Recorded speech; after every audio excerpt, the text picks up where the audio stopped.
5G, transhumanism, godlike entities colonizing us down to our biology and the fabric of our mind, and this book. I'm going to get into this book. It's called Krivda, The God Tricks Against the Matrix by Anna Reitort. She is talking about stuff that I myself and Max Egan were talking about on some of our global speaking tours many years ago, more than a decade ago. I was speaking about many of these things in Esoteric Agenda, and I was speaking about it in a way that technology and the powers that be are looking to create a synthetic God. The UFO has landed. What we call technology is the slow succession of us coming to understand and build the technology and the literal infrastructure and retrofitting our environment in order to let them off the UFO and into our world. We don't get what we're looking at, but the UFO has already landed. And we are magicians. God is in us and in that thing that we call other. We are not in trouble. We are making this happen. Let's listen to the lesson. Smash that like button, comment below, share the video out far and wide, subscribe to the channel, and get ready for this microdose of infinity.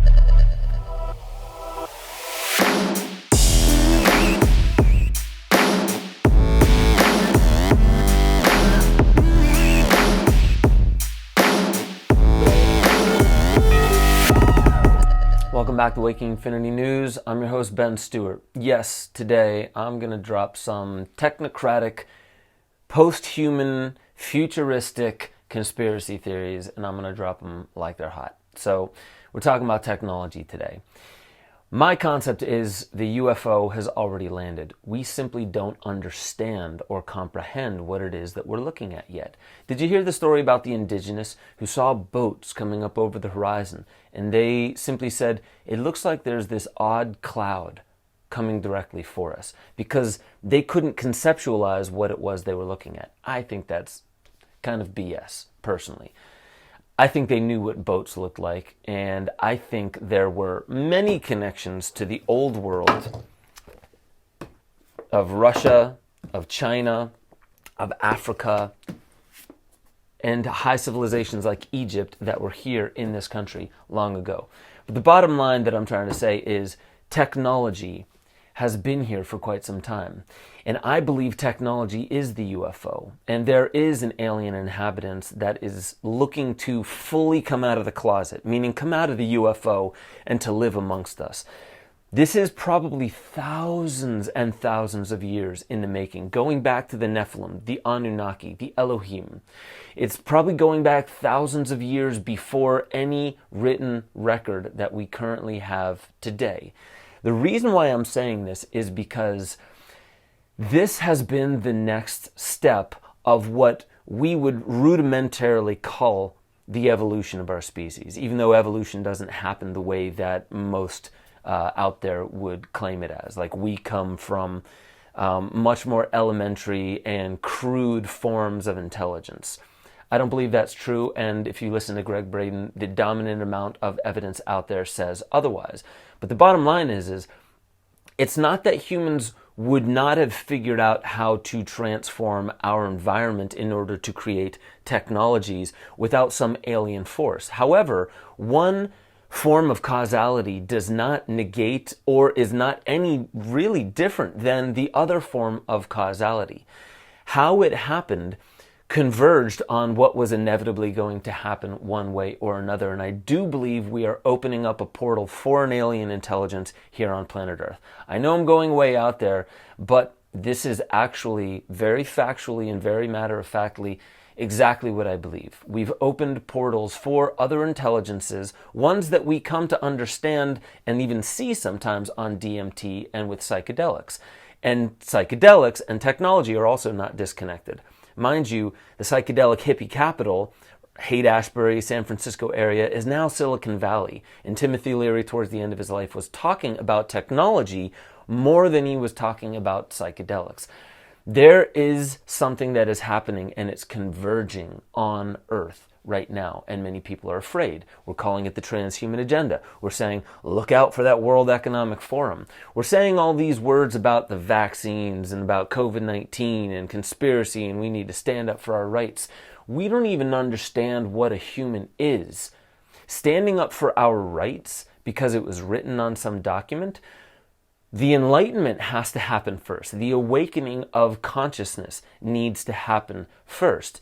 And then we come to realize that the same God or creator that is working through us is calling forth what we asked for when we started building this technology to begin with. So, I want to read from you some excerpts from this book. Let's hop right in.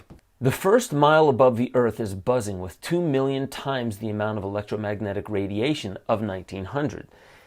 Elena Freeland also points out what is largely forgotten by single-cause activists, the fact that these energy assaults are synergistic. An added twist is that the manipulation of our physiology, emotions, and thoughts can be performed remotely, said to be already present in our bodies with nanotechnology. And we must consider that the effects of the distorted atmospheric commons operates in synergy with every digital, bio-robotized, and techno-managed software of life injection, biosecurity police states, post-humanity, all under a global singularism. Now there's a chapter in the book called Taking Over the Microcosm Through the Sense Gateways. We can ascribe the sensory degeneration and its intensification over the past century to uglification, the deliberate destruction of humans' natural need for and aspiration to beauty in its many expressions.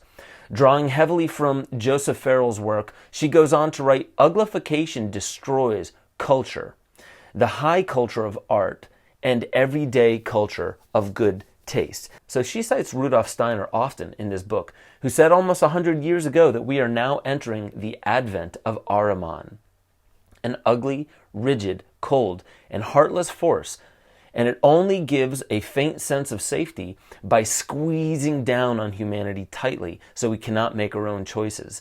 This makes children feel safe when they are swaddled. So the almost overnight explosion of 5G technology, which helps produce a full spectrum environment for the Internet of Things, all the way from tall towers to bio-nanotech, is not simply an unexpected direction for telecom companies. It's what the UFO and its inhabitants needed to do all along to Earth to make it habitable for the next phase. Again, I'm going to remind you, the UFO is not separate from us. There is no such thing as separation. The more our biology is exposed to environmental stress, the more it begins to adapt and mutate to find resonance with the UFO event that is still happening in front of our eyes and has been happening for many thousands of years. Though we still think it's just humans creating toys. It is calling humanity to build these toys so it can get out and roam autonomously on this green earth. Michael Tessarion believes that Sir John Dee, advisor to Queen Elizabeth Tudor, communed with the gods using Enochian magic. Now, this ET intelligence that Sir John Dee got in touch with gave specific instructions on how to prepare the earth. Even though first contact already happened many thousands of years before, it has taken centuries to build their earthly bodies. That's the technology we see outside us today. So the UFO has landed. It's all around us. I am talking to the UFO right now. I'm talking to a piece of it. And the UFO has given us great gifts, and I'll get to that. But the bottom line is, there's a huge debate out there. Will technology ever think? Will it ever be like humans? I think it'll get close because all technology simulates reality. Just like the digital CD as opposed to the record player. Everyone's like, I can't tell the difference. The trained ear can. The trained musician and the trained ear can tell the difference. So there is. It's a simulation. Digital ones and zeros is not the analog thing. However, as I'm going through this, there are a lot of people saying, will robots and the internet ever truly think autonomously from human beings? Truly be autonomous, a completely different species from us? What I would say is it's already happening. It's moving in that direction. Whether it'll get there or not really has to do with the great whatever that's also happening. That thing that does not allow me or anyone in the world to truly know how it will turn out. But I will say this, even babies gestating inside the mother, which are claimed to be alive at that point, are having more of their mom's sensorial experiences and mom's thoughts and the effects of those thoughts than that child is probably having itself. So, right now we have the social media and we are impregnating the internet with us, so much of us, and it is in this gestation period, and I do believe we have already terraformed Earth. I mean, if the UFO needs to get out and it can't breathe, it needs oxygen, but it's not oxygen, it's something else. We've created a full electromagnetic spectrum. 5G helps raise the frequency of that spectrum so it gets a full vitamin base so it can be healthy and live and walk amongst us. So where I'm going with this is most people think it's hopeless. Why not just give up? We've already lost. That's because we think in terms of battle and war. This left-right paradigm that the media also keeps helping feed the story of is this battle between Ahriman, that clenching, tightening, rigid force, and then Lucifer, that very expansive, seductive force, neither which are good or bad. They're simply forces of our reality. We are not going to win. And I know it sounds hopeless to say that. We are not going to win as we enter battle. And most people are at battle. I'm sorry. This book, as much as I love it, is also coming from an essence of battle. We're battling this. Most people that I absolutely adore and the people that I actually research to understand what it is I'm telling you are starting to wake up to the fact that we have the power, but we still talk in terms of, but we must triumph. Why are we using our power to be in battle and war? We do not win when we go to war because we harm other, and other is us. There is no separation, but we can't get the language right. This is the annoying part of conspiracy theory, is the defeatist mentality that comes from people who want it to get better, but don't realize that we are the answer. It's not about getting other people to do their part. We haven't even done ours. It's about transcending the battle and awakening consciousness and realizing that what is happening right now, we've already said yes to it. We've already said yes to the UFO landing and taking that room back there, right? Oh no, it's not just that room back there.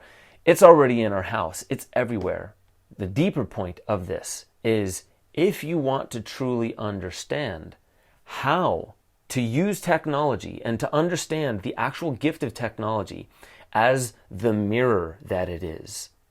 The reason why community has always been the number one thing throughout history that has helped us survive is because they mirror us. They show us when we are not on center and when we are not listening to that thing that comes from center.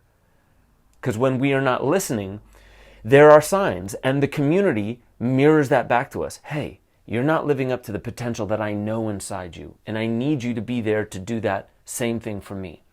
However, where does technology come in? Technology is a sophisticated mirror. This is the gift we are getting back in the interchange for allowing it to terraform Earth, is saying, mirror us, show us what humanity truly is. Now look at Instagram and Facebook. Now look at everything you will find about humans talking, making videos, making statements, whatever they do. We get to see it in real time. It comes to us in multidimensional form. We are looking through the most sophisticated human-wide mirror in real time ever. And it's going farther with the sentient world simulation. Once we get to 6G and all of our digital twins, meaning those avatars, those video game avatars that we will inhabit as we are using the spatial web or the internet 2.0, which basically means it will be in our environment, which it already is. We just haven't given it form. Just like on DMT, you don't need exogenous DMT to see these beings. If you're sensitive enough, you can see it. Well, if you're sensitive enough, you can see the invisible rainbow, the frequency spectrum that we have terraformed Earth with, and you can see the beings that are not yet in three-dimensional form walking amongst us already. I'm going to talk about all this a lot deeper on the Deeper Dive. So go over to benjosephstewart.com, become a member, sign up for some of the higher tiers, because by next week we are going to have a film with Charles Eisenstein, and then not too long after that with Foster and Kimberly Gamble, coming out only for exclusive members of the higher tiers. I really hope you guys appreciated this episode. I've gone on way too long. I love you all. I'll see you over at the Deeper Dives.